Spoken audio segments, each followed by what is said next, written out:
el escritor a los Hebreos advierte en el versículo 5: y habéis ya olvidado la exhortación que como a hijos se os dirige diciendo: Hijo mío, no menosprecie la disciplina del Señor, ni desmaye cuando eres reprendido por Él. Porque el Señor al que ama disciplina y azota a todo el que recibe por hijo. ¿Qué es eso? Que el Dios de amor infinito, Él disciplina a sus hijos. Él disciplina. Y que nosotros tenemos la propensión a olvidarnos de eso, de que Dios a quien ama disciplina, como el Padre al Hijo a quien quiere. Para contextualizar, los creyentes hebreos son advertidos constantemente a tomar en serio la vida cristiana, a valorar como la última opción, como el último minuto, su condición cristiana en cualquier circunstancia. Ellos están sufriendo, ellos están siendo maltratados en la sociedad y en el Estado. Dice en el capítulo 10 que ellos habían sufrido la pérdida de sus bienes con gozo, sabiendo que tenían una mejor y perdurable herencia en los cielos. Es decir, el despojo de vuestros bienes, ustedes sufriste y los hicieron con gozo, sabiendo que tienen una mejor y perdurable herencia en los cielos. El escritor de los Hebreos también destaca en este mismo capítulo que ellos no habían sufrido hasta derramar sangre. Todavía la persecución entre ellos no había llegado hasta ahí, pero sí habían sido despojados y están siendo confrontados por su condición cristiana, por poner su confianza en Cristo y solamente en Cristo. De manera que en el capítulo 1 ya comienza la advertencia. Dios ha hablado, capítulo 1, verso 1, Dios habiendo hablado muchas veces y de muchas maneras en otro tiempo a los padres por los profetas, en estos últimos días nos ha hablado por el Hijo, a quien constituyó heredero de todo y por quien también asimismo hizo el universo. Es decir, ya este es el ultimátum en estos últimos días nos ha hablado por el Hijo. En el capítulo 2 de la carta hace resaltar, por tanto, es necesario que con más diligencia atendamos a las cosas que hemos oído, no sea que nos deslicemos, que marchemos a la deriva. Porque si la palabra dicha por medio de los ángeles fue firme y toda transgresión y desobediencia recibió justa retribución, ¿cómo escaparemos nosotros si descuidamos una salvación tan grande? La cual, habiendo sido anunciada primeramente por el Señor, nos fue confirmada por los que oyeron. ¿Cómo escaparemos nosotros si descuidamos una salvación tan grande? Vamos al capítulo 10, versículo 23, una extensa porción donde se le exhorta a los creyentes hebreos que están claudicando entre si seguir hacia adelante o volver atrás. Mantengamos firme sin fluctuar la profesión de nuestra esperanza, porque fiel es el que prometió. Y considerémonos unos a otros para estimularnos al amor y a las buenas obras, no dejando de congregarnos como algunos tienen por costumbre, sino exhortándonos. Y tanto más cuando veis que aquel día se acerca. Porque si pecaremos voluntariamente después de haber recibido el conocimiento de la verdad, ya no queda más sacrificio por los pecados, sino una horrenda expectación de juicio y de hervor de fuego que ha de devorar a los adversarios. El que viola la ley de Moisés por el testimonio de 2 o 3 testigos muere irremisiblemente. ¿Cuánto mayor castigo pensáis que merecerá el que pisoteare al Hijo de Dios y tuviere por inmunda la sangre del pacto en la cual fue santificado e hiciere afrenta al Espíritu de gracia? Pues conocemos al que dijo, mía es la venganza, yo daré el pago, dice el Señor. Y otra vez, el Señor juzgará a su pueblo. Horrenda cosa es caer en manos del Dios vivo. El escritor, por inspiración divina, el Espíritu Santo le está hablando a una comunidad de creyentes, gente que se había convertido a Cristo. Y él le está diciendo, miren, horrenda cosa es caer en las manos del Dios vivo. Eso no se canta. Y por eso muchas veces se olvida. Es en este contexto que el escritor, después de presentar una gran nube de testigos, capítulo 11, lo que se le conoce, la gente le dice como la galería de los personajes de la fe, y que ellos fueron mucho martirizados, aserrados, y ellos se mantuvieron firmes, fieles. Dice, nosotros también, por tanto, nosotros también, teniendo en derredor nuestro tan grande nube de testigos, despojémonos de todo peso y del pecado. Y dentro de ese contexto es que viene la advertencia. No olvide la disciplina del Señor, ni desmaye cuando eres reprendido por Él. Porque Dios, al que ama, disciplina y azota a todo aquel que recibe por hijo. Esto no quiere decir que Dios tiene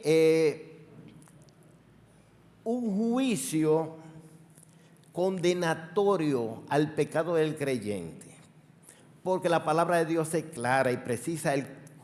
El juicio por nuestro pecado ya fue consumado en la cruz del Calvario. Dios perdonó todos nuestros pecados,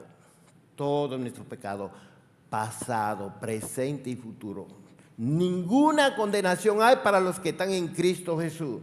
Que no ocurra, que pase por nuestro pensamiento que Dios está acechándonos a nosotros a ver si cometemos alguna falta. Porque suficiente hay evidencia en nuestros corazones de nuestra culpabilidad, de nuestra inclinación perversa, y Dios la conoce al dedillo. No es eso, es que cuando Dios perdonó nuestro pecado, cuando usted y yo pusimos nuestra confianza en Cristo como único y suficiente Salvador, dice la palabra de Dios, Juan capítulo 1, versículo 12, que a los que creen en su nombre, Él le dio el poder, el derecho de ser llamados hijos de Dios. Somos ahora los hijos de Dios, pertenecemos a su familia, hay un vínculo, hay una relación filial de padre a hijos, de hijos a padre. Por tanto, vamos a ver algunos acápites que vamos a considerar, y el primero tiene que ver con nuestra relación, nuestra filiación con el Dios Santo. Nuestra filiación con el Dios Santo no nos hace pasible de su disciplina. Tenemos ahora no una relación de un juez y un reo, no, tenemos una relación de un padre a un hijo. Y dice el escritor a los hebreos que Dios al que ama disciplina. Dice, no olviden eso, no se olviden, en el Antiguo Testamento ya eso estaba ahí. El libro de Job, que es el primero en hacer mención, acusando como sin acierto a Job, Elifaz apela a esta verdad. He aquí, bienaventurado es el hombre a quien Dios castiga. Por tanto, no menosprecie la corrección del Todopoderoso, porque Él es quien hace la llaga y Él la vendará. Él hiere y sus manos curan. Entonces, es decir, que ya en ese entonces, cuando no existía ningún libro de la Biblia, porque se supone que el libro de Joel, el más antiguo, ya había la convicción de que Dios azota a todo aquel que recibe por hijo. Y Salomón lo introduce en el capítulo 3 del libro de los Proverbios. Dios al que ama disciplina como el padre al hijo a quien quiere. Y esa verdad permea toda la Biblia. Nosotros conocemos al pueblo, por el pueblo de Israel, especialmente en el libro de los jueces. El pueblo se desenfrenaba al pecado, Dios lo entregaba a los madianitas. El pueblo volvía otra vez y era restaurado y volvían y se corrompían y Dios lo entregaba a los filisteos. Siempre venía el azote hasta que ellos vuelvan a recapacitar como pueblo. Pero como individuo también aparece en la palabra de Dios. Por ejemplo, Apocalipsis, hablándole a la iglesia de la Odisea, yo reprendo, capítulo 3, versículo 19, yo reprendo y castigo a todos los que amo. Sé pues celoso y arrepiéntete. O sea, esa verdad está latente. Dios no consiente con el pecado y no pasa por alto las actitudes pecaminosas de los creyentes. No, porque Él es nuestro Padre y Él es un Padre responsable. Dios no tiene hijos consentidos. No, Él toma en serio nuestro carácter, nuestras actitudes, y hay un vínculo entre nosotros. Fíjense cómo que dice el versículo 7 y 8. Si soportáis la disciplina, Dios os trata como a hijos. Porque ¿qué hijo es aquel a quien el Padre no disciplina? Pero si se os deja sin disciplina, de la cual todos han sido participantes, entonces sois bastardos y no hijos. En mi campo, a un joven, un muchacho, mozalbete, que andaba paseando, que entraba en una casa y pedía agua, a ver si la madre de familia no le trae agua, sino la muchacha. A veces los hombres, los padres estaban ahí y dicen, mi hijo, ¿y de quién eres tu hijo? Y entonces uno decía, yo soy hijo de fulano. Muy amigo mío, hombre serio ese. Y uno ya estaba brondo. Pero uno anda con la reputación de ese señor en los bolsillos. Y esa gente, mi papá, era muy celoso de su reputación. Eso era muy celoso y lo defendía hasta lo último, usando una correa que él tenía, cuidando de la reputación de su familia, que no me caigan preso, que no oiga yo. Imagínense, mi papá crió 7 hijos sin su esposa porque él era viudo. Y él era muy meticuloso con eso y muy hermético, responsable. Eso es un hombre con toda la debilidad de, como dice el escritor, versículo 10, y aquellos ciertamente por pocos días nos disciplinaban, ¿sabe cómo? Como a ellos les parecía. Mi papá a veces hacía una disciplina rara, que uno no lo entendía, pero él es el dueño de la casa y él es el padre de nosotros. Por ejemplo, él, sin hacerle nada, él amanece, nosotros decíamos, él amanece con el día. Y yo he hecho ese cuento en mi casa y a veces me dicen así, él es como su papá, en un día amanece con el día. Pero yo no hago lo que hacía mi papá. Él agarraba la pila del radio y se le echaba a los bolsillos, 4 pilas de radio.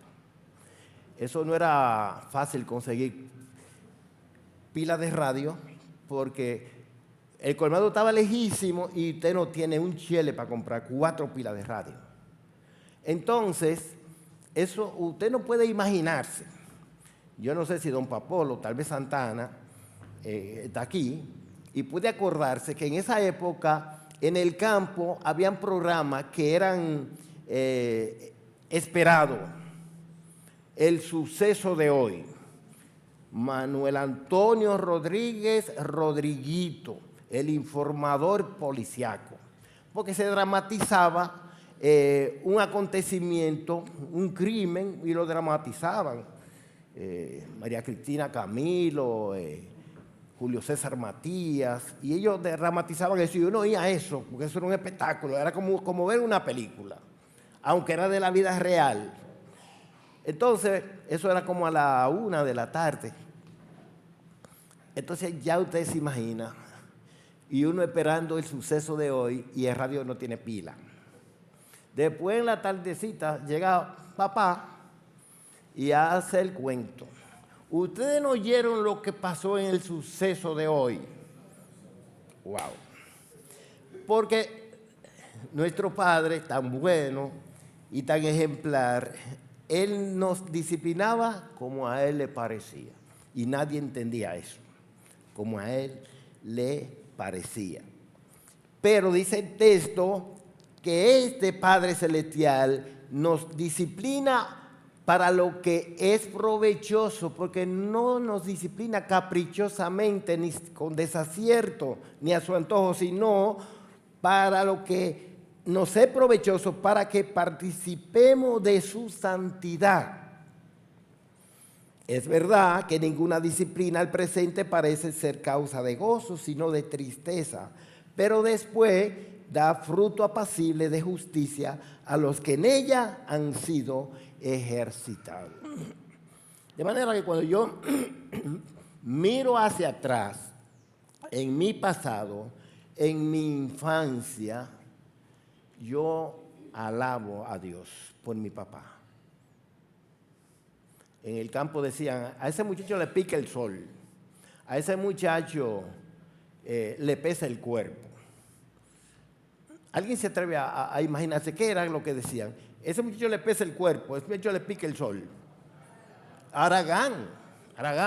Pero de nosotros no se podía decir eso porque nuestro padre nos enseñó a trabajar de infancia. Don José me dijo, don Papolo, siempre nos contó que él desde los 10 años él comenzó a trabajar, porque fue a llevarle algo a su papá que estaba trabajando en una agricultura, y en lo que ellos se desayunaban, qué sé yo, se comenzó a arrancar hierbita ahí. El más grande le dijo, deja eso, muchacho. Y el papá le dijo, déjalo, que la que él arranque, nosotros no tenemos que deshiervarla.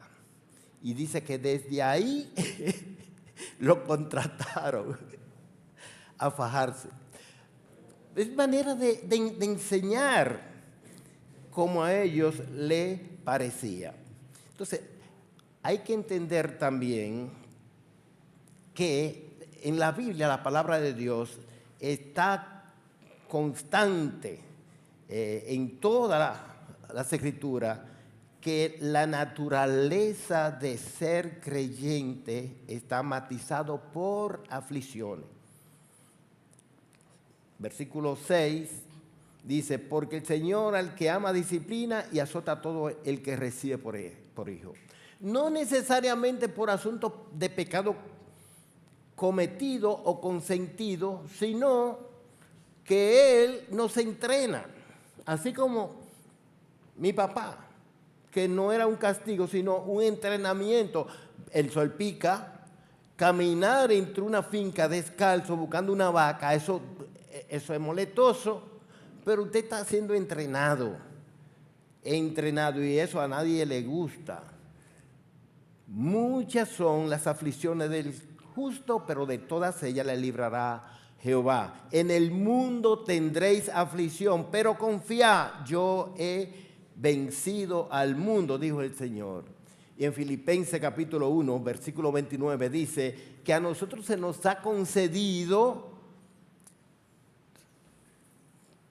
porque a vosotros os he concedido a causa de Cristo, no solo que creáis en Él, sino también que padezcáis por Él.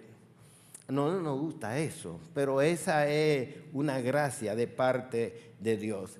Y el apóstol Pedro lo destaca con mucha claridad en el capítulo 1. Bendito el Dios y Padre de nuestro Señor Jesucristo, que según su grande misericordia nos hizo renacer para una esperanza viva, por la resurrección de Jesucristo de los muertos, para una herencia incorruptible, incontaminada e inmarcesible, reservada en los cielos para vosotros, que sois guardados por el poder de Dios mediante la fe, para alcanzar la salvación que está preparada para ser manifestada en el tiempo postrero, en lo cual vosotros, ¿qué? Os alegráis, aunque ahora, por un poco de tiempo, si es necesario, tengáis que ser afligidos en diversas pruebas. Hay dos cosas interesantes. Versículo 6, por favor. Dice que ahora, por un poco de tiempo,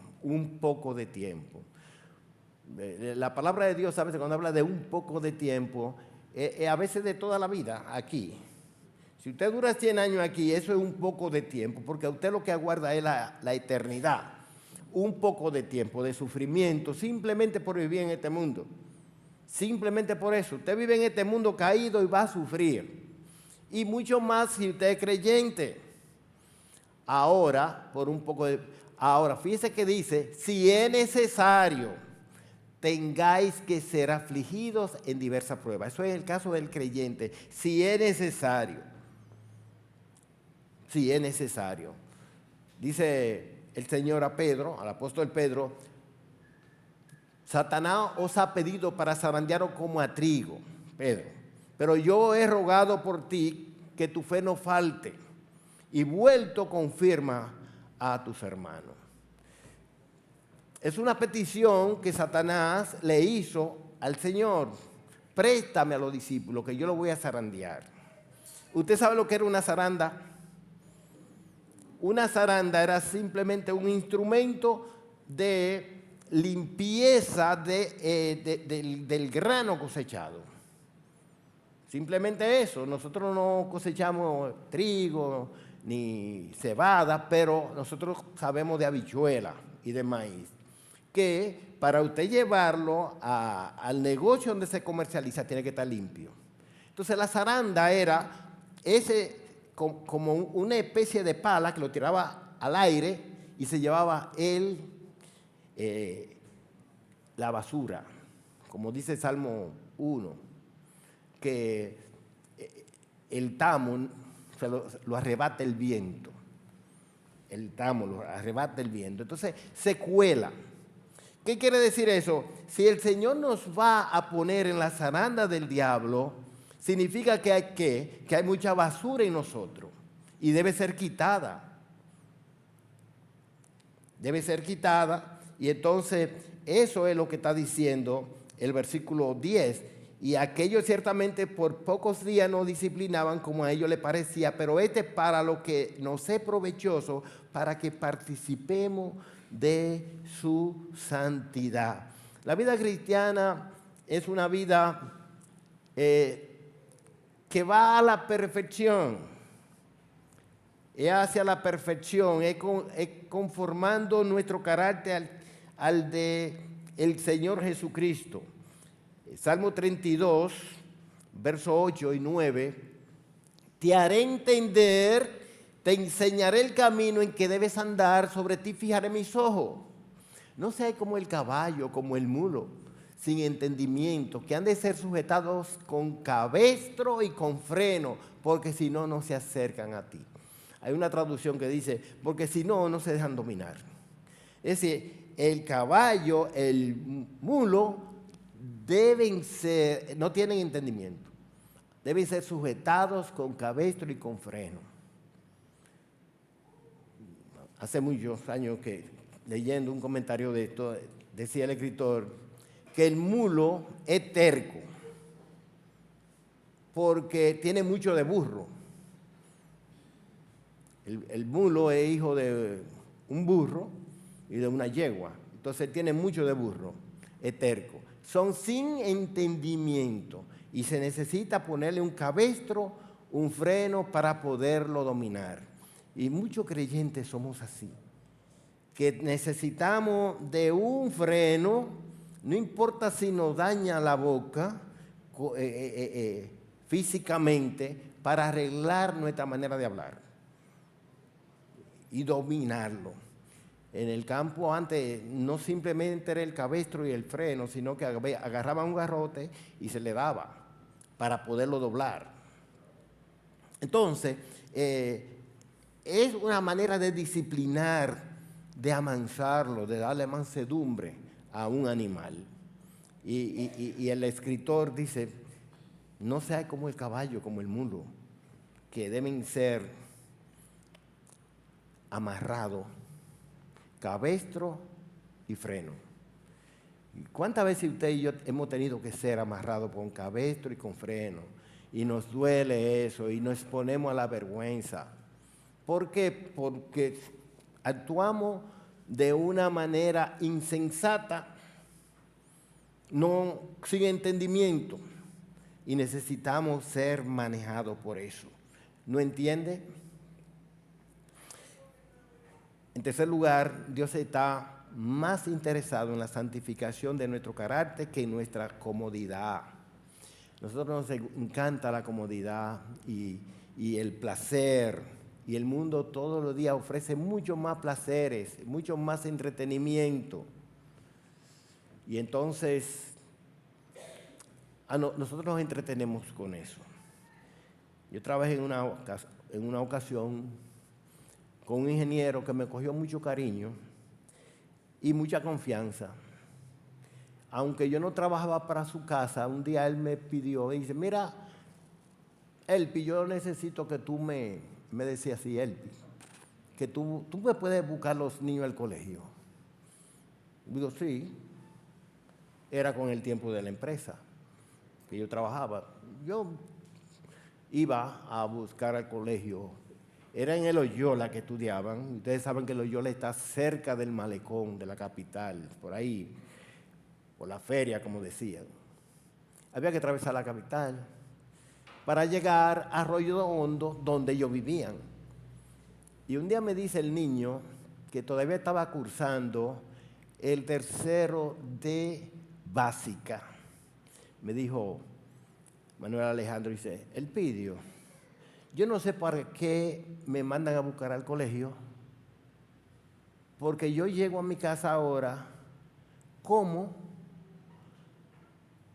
me baño rápido y ahora mi mamá me manda otra vez para el colegio, porque el niño estaba en recuperación en una materia. Dice, es mejor que me dejen en el colegio.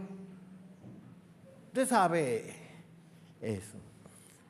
Pero sus padres querían que él estuviera al día con su materia. Ellos no iban, llegaron del colegio que va y que son riquitos, que viven en Arroyo Hondo y van tranquilitos ahora a descansar, a bañarse en la piscina su casa tenía piscina. No. Y cuando eso no había celulares ni PlayStation. Entonces, cualquier niño ahora se suicidan si le quitan el celular. Y amenazan. Ahora ya usted sabe cómo salen. Porque hay padres irresponsables y el niño no tiene todavía la madurez para decidir. Dios al que ama disciplina, como el padre al hijo a quien quiere. Fíjese, el Salmo 89, 30 y hasta el 33 dice, si dejaren sus hijos mi ley y no anduvieren en mis juicios, si profanaren mis estatutos y no guardaren mis mandamientos, entonces castigaré con vara su rebelión, y con azotes sus iniquidades. Es decir, hay un juicio disciplinario para encauzar por el buen camino a los hijos. Salmos 119, 67 y 71 dice: antes que fuera yo humillado, descarriando andaba, mas ahora guardo tu palabra. Es decir, hubo que humillarlo.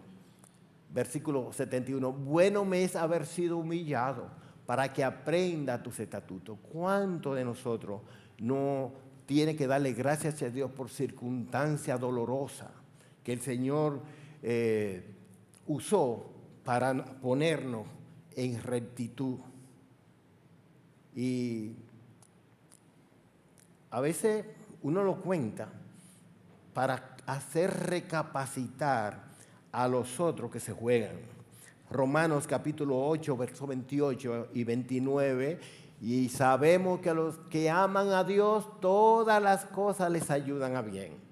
Esto es a lo que conforme a su propósito son llamados, porque a los que antes conoció también los predestinó para que fuesen hechos conformes a la imagen de su Hijo, para que Él sea el primogénito entre muchos hermanos.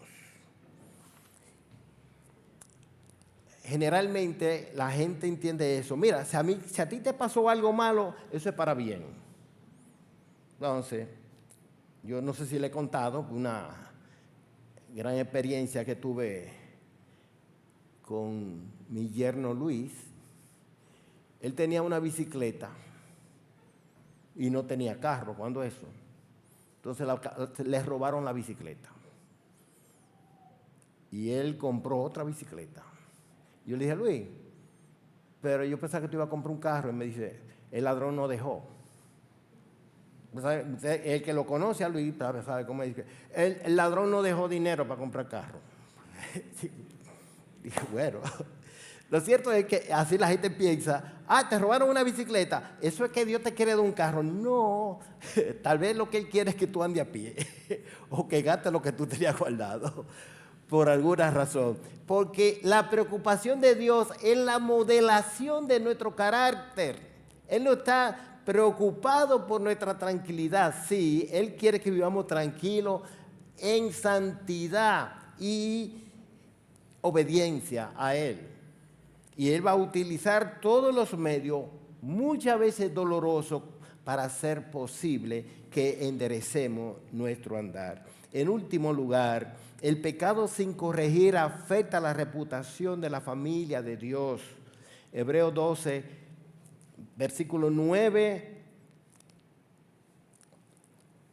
y 10, eso es lo que está latente. Por otra parte, tuvimos a nuestros padres terrenales que nos disciplinaban y los venerábamos. ¿Por qué no obedeceremos mucho mejor al Padre de los Espíritus y viviremos? Y aquellos ciertamente por pocos días nos disciplinaban, como a ellos les parecía, pero para lo que nos es provechoso, para que participemos de su santidad. Es verdad que ninguna disciplina al presente parece ser causa de gozo, sino de tristeza, pero después da fruto apacible de justicia a los que en ella han sido ejercitados. Uno conoce bien la palabra de Dios. Cuando el pueblo de Israel entró a la conquista de Canaán, hubo un hombre que pecó y trajo la maldición al pueblo. ¿Cómo se llamaba ese hombre? Acán. Se conoce el pecado de Acán. Si usted lee cuidadosamente el texto, se va a dar cuenta que no habla tanto de Acán cuando se habla del anatema. Los hijos de Israel cometieron anatema, los hijos de Israel, y murieron 36 personas en batalla por causa del pecado de un hombre, Acán. 1 Corintios capítulo 11, versículos 29 y 32. Allí están los creyentes que están abusando en la Santa Cena, participando como a ellos les parece. Porque el que come y bebe indignamente sin discernir el cuerpo del Señor juicio, come y bebe para sí. Por lo cual hay muchos enfermos y debilitados entre vosotros y muchos duermen. El miércoles yo pregunté, ¿dónde duermen si son gente de Pedro Brán? ¿Dónde duermen? Y hubo gente que me dijo que el 24, en Los Cocos y en Puerta del Cielo. Y nada, que murió. Y como eso es natural, pero en el Corinto no era así, era que Dios estaba matando gente por causa del pecado de muchos creyentes. Porque Dios se toma muy en serio el pecado de los creyentes. El Señor cuida la reputación de su familia. David cometió horrible pecado con Betsabé. Y cuando viene el profeta Natán y lo amonesta, le dice, mira, Dios ha remitido tu pecado. Es decir, Dios te perdonó. Porque David dice, he pecado contra Dios. Y Natán le dice, Dios ha perdonado tu pecado, no morirás. Pero que como con este pecado tú hiciste blasfemar a los hijos, a los enemigos de mi pueblo, el niño que ha nacido morirá. Porque Dios se toma en serio el pecado.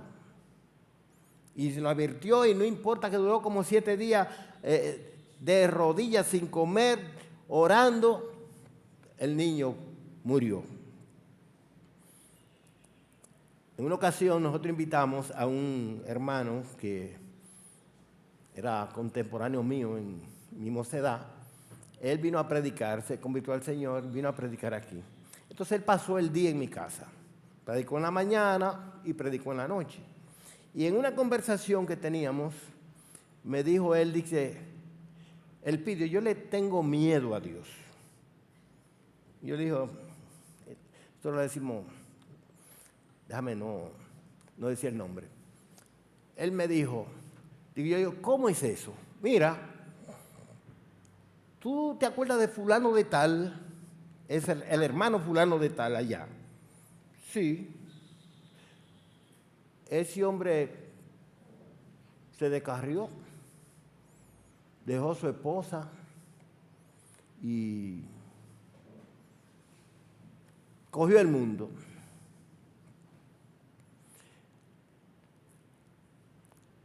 Y Dios le mató un hijo. Y él está ahora vuelto a la fe. Y está muy fiel. Alabado sea el Señor. Pero hay un hijo menos. Y usted no sabe. Dios, él dice, Dios te da por donde más te duele. Eso me decía él. Dios, cuando Él quiere, libre y soberanamente, Él te da por donde más te duele.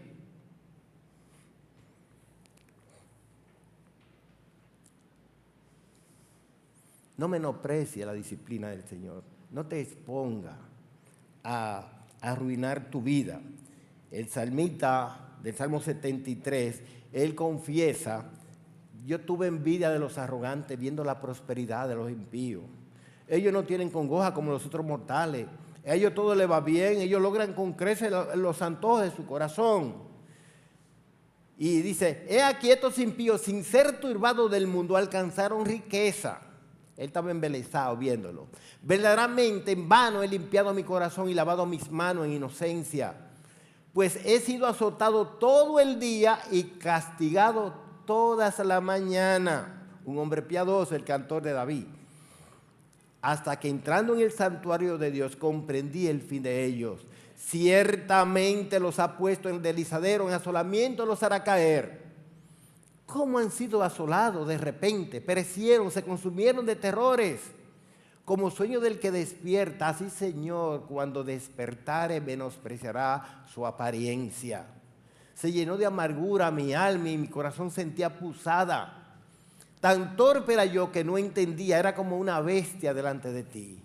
Con todo, a pesar de mi duda, yo siempre estuve contigo, es decir, tú no me desamparaste, me tomaste de la mano derecha, me has guiado según tu consejo y después me recibirás en gloria.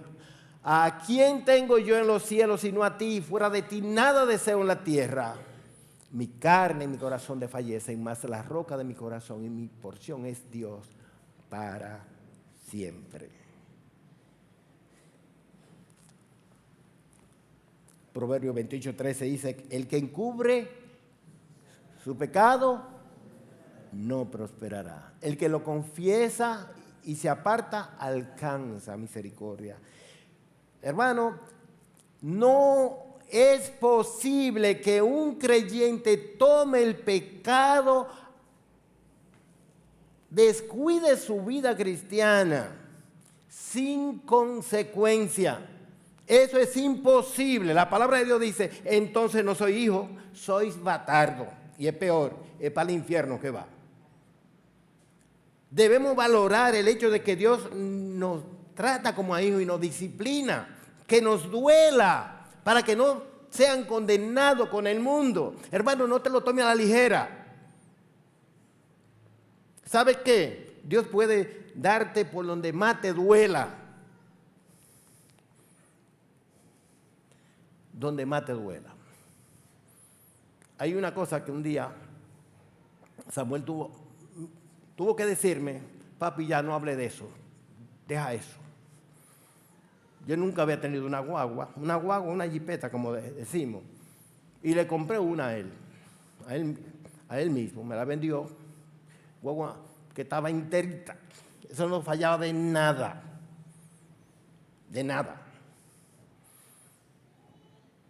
Y como esa era la guagua de la doña, yo chequeaba. Déjame ver el radiador, ¿está bien? Sí. Y ella hizo su jornada del día y al otro día yo agarré para el interior en la guagua. Y cuando yo venía, yo veo como un humito. Me paro, la temperatura está bien, todo está bien, y arranqué otra vez. Hasta que llegué hasta donde Eliezer, que la guagua, clac, clac, clac, clac, clac. Con la cara de Eliezer ya yo sabía que la guagua no servía. ¿Sabe qué? Hubo que cambiarle el motor, la transmisión, todo, y la guagua no sirvió, yo la vendí. Entonces yo cantaleteaba mucho, yo eso, digo, pero ¿qué que no? Fue que se me olvidó ponerle el tapón al radiador, se me olvidó. ¿Cómo se me olvidó? ¿Cómo yo no lo vi? Yo destapé, subí el bonete, vi, ahí estaba. Hermanos y hermanas, yo no puedo decir, ni buscando y hablando. Y Samuel me dijo, no hable más de eso ya. Y yo no sé. Ahora, yo estoy seguro que Dios hizo eso. ¿Para bien mío? Sí, para bien mío. Yo no sé qué era, yo no estaba orgulloso con eso, yo no usaba esa guagua particularmente. ¿Qué es lo que yo quiero decirle, hermano? Dios hasta te mata el perro que tú más quieres, si es necesario. No te tome a la ligera su disciplina. Hermano, observa cómo tú andas, observa. Porque Dios no tiene hijos consentidos. Si el justo con dificultad se salva, ¿qué será del impío y el pecador? Hay esperanza. Cristo Jesús vino al mundo para salvar a los pecadores. Tú puedes, si no te has convertido nunca al Señor, entregar tu vida al Señor. Porque el Señor a los creyentes los disciplina, pero a los incrédulos ellos tienen su destino asegurado en el infierno. Cristo vino para salvarte. Tú puedes entregar tu vida al Señor para que Él te perdone.